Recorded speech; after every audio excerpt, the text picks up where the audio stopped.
Gusto ba ng work from home na morning shift hindi graveyard kasi Australian kinds ang hanap mo mga mi? Ayaw mo magpuyat.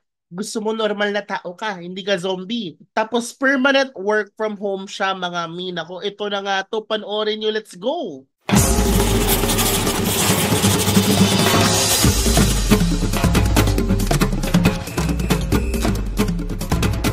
Hello guys, this is Jam of Buhay Virtual Assistant and Barangay VA Community, which aims to help aspiring Filipino VAs land their first client online. So I give free course, free webinars, lahat free. At ayan, nakalink lang yan sa ating description box below. Kaya go, glow, grow nyo na yan, me. Oo, libre yan. For today's video, ibang setup tayo, naka-zoom tayo kasi alam niyo na, mag-review tayo ng VA agencies. Yes, nagbabalik ang series na ito. Pag gantong itsura, ibig sabihin, mag-review tayo ng VA agencies, okay? And for today's video, specific video guys, pag-uusapan natin ang agency na Access Offshoring, kung saan kilala sila for catering to Australian clients, meaning to say, pang umaga kayo.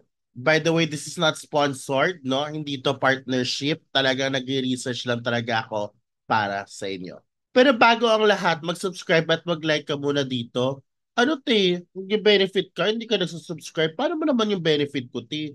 Sige na naman, subscribe lang oh. Oh, subscribe na. Ayan, very good. O ngayon, nag-subscribe ka na, tara na, simulan natin ang video nito. Let's go. Ayan, ayan, ayan. Ito po ang website ni Access Offshoring. Sabi nila, they are the offshore recruitment specialists. Oh, hindi mo kinaya. So, this is their website. Sabi niya dito, get hired today. Ay, so, kung makita niyo dito, itong bottom nakalagay, build your offshore team. Ibig sabihin, hindi ka dito mag-a-apply. Build your offshore team nga, di ba? Sa kliyente to. Build your offshore team of talents. 'Di ba? So wag kang pipindot dito, basa-basa din, i-click na yung button, apply na agad yan. No, no, no, no, no, no, no. Okay? So dito, mag-ano tayo? Sabi dito, a workplace that celebrates you right here. Okay, so join us today. So malamang ito yung apply us. Apply us, apply button, bakla. So sabi nga ni Len, Senior Manager Bookkeeping, I'm lucky to have been found by Access Offshoring. I'm truly taken care of and my work and life balance is a priority for them. This speaks about culture, guys. They take care of your well-being and your personal life, hindi lang business. Okay?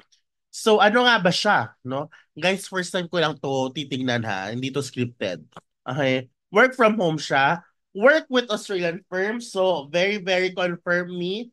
So pang umaga sila, okay? Great salary and benefits plus more. Hindi mamaya makikita natin. A firm that cares about you. Sabi ko na nga ba? Sabi niya ganun eh. Sabi niya eh, nag-care about you eh. All the equipment you need, ha? You'll be equipped with all the IT equipment you need to excel in your new position. Our goals is... Hala! Hala! Hala! Tingnan nga natin yan. Tingnan natin. This is very interesting. We keep you connected. Sana all connected. So, ayan. Let's see, let's see, let's see, let's see. Ito yung mga opening, guys. Oh, technical account manager. Ayan. Content marketing manager. Baka ako mag-apply dito, Mi. Tingnan nga natin tong marketing at tingnan natin tong content marketing manager. Let's look at one job opportunity. Let's go. Let's go. I know, open siya noong November 15. Ay, pero hindi ko alam kung magkano yung sahod. Full-time job siya. Let's see, but walang details, te. But walang details. Let's see, let's see. Ay! Ayun na nga. Okay. So you will apply right away. You can upload your resume here. Ayan. Okay. Or you can apply with Indeed, whatever that is. You put all your details here. Basic details. Okay. Ayan o. Pack and then in-next mo yan. Gusto ko malaman kasi kung magkano siya. So para natin malalaman. Anyway, that's their process, guys. Very easy lang. But ito how it works. Let's check this out. Okay. Oh, this is more of the this is more of the client side. So ito ang promise nila sa mga clients nila, effective communicators. So Ibig sabihin, kailangan magaling ka mag-speak at mag-write in English. Problem solvers. And malaging sinasabi sa'yo, hindi kinikinig sa akin. Ito yung mga requirements, oh. Hindi kinikinig sa akin, eh. Hindi kininiwala, eh. Ito na. Reliable. Ayan. Device ready. No? Ready to go. Okay, we've got qualified candidates ready to start working with you. Sabi neto, malamang experience sa hanap neto. Integrates with your existing team. Ayan. So guys, ito yung mga promise. Kaya ang mga requirements nila ay ganun. 'Di ba? Kaya ganun ang mga requirements nila. So, where do I find the qualifications and the perks? Where do I find that? I don't find it here. 'Di ba? I find it hard to find. Uy, charing, charing, charing. Baka naman hindi na ako naghahanap, no? So, let's see. Guys, hindi ko siya mahanap. Hindi ko siya mahanap. Pero ayun, no, alas puro Pinoy din siya. Pak, pak, Pinoy. Pak, Pinoy. Pinoy, Pinoy, Pinoy, Pinoy. Perfect. Perfect ka dyan. Pinoy power. Power! Unfortunately, I've been browsing, okay, the website, but I don't see any. I don't see any like benefits and stuff. It's not here. It's not here, guys. Ay, ito. Ayan, okay. So, work from home, 100%, Filipino benefits. Kung may PHP benefits, ibig sabihin may 13th month. I'm not sure. HMO plus dependent. Ito, very important mga mi.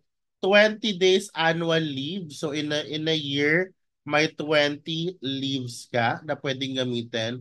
5 days sick leave. Wow. May sick leave and Australian clients, meaning to say, lahat AM or flexi. Dalawa lang yan. AM or flexi na schedule. Pang malakasan, di ba?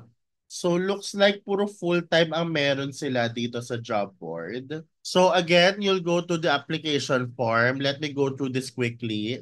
So guys, nalagay ko na lahat. They even look for your LinkedIn. Very easy lang yung application form. Let's submit next or let's click next. Let's see what happens next. Ay, may assessment. Ay, ayan. So, let's go through the assessment. Ito yung mga tanong so far. Okay. What is your experience in sales admin? What's your are you proficient in? Okay. So, pretty much parang like, parang pre-qualifying questions for your actual role. Ganun siya. Ang feedback ko lang dito, sana with their job listings, nandoon na yung qualifications. Kasi looking at their job listings, walang qualification. So, yung mga applicant ay blinded. Ayan, so even the rate they don't know. All they know is kailan na post, ano yung pangalan ng post, no? Tapos, at kung full-time or part-time. So yeah, I believe pagka nasagutan mo to, pagka-submit mo niyan is if you're done, kasi base year you're done eh, they will call you and stop for interview. I believe yan ang process nila. Most likely. Ayan no, like for example ito, gusto ko siya applyan, pero wala siyang details. So, I'm interested na agad. Walang details. It would be nice to have the details here. Kasi wala siya eh. So, ayan, bumalik ako sa application form, tinry ko sagutin yung assessment, and ito, yung next, sabi, success, thank you for application. Should your application proceed to the next round, we will be in touch. Okay? So, ayun nga, tama ang sinabi ko. Once pasok ka sa qualifications, which is something na hindi mo alam kasi hindi siya nakapost, i-reach out ka nila. So, yun ang proseso. So, after that, siguro interview na, system check, stuff like that. See, I just wish na merong details dito kasi blinded nga yung mga nag-a-apply. So, yan guys, that's Access Offshoring. So, hope nakatulong ito. If yes, come on guys, like and subscribe. Ito naman, di nag-subscribe. Malapit tayo mag 40K mga mi. Subscribe na mga mi. And comment below kung ano pa ang mga kailangan nating i-review na VA agencies para i-review ko na para sa inyo para hindi nyo na i-check. Napayali ka check. Lahat nilalagay ko na dito, mga Mino. Thank you and I'll see you guys on the next video. Bye!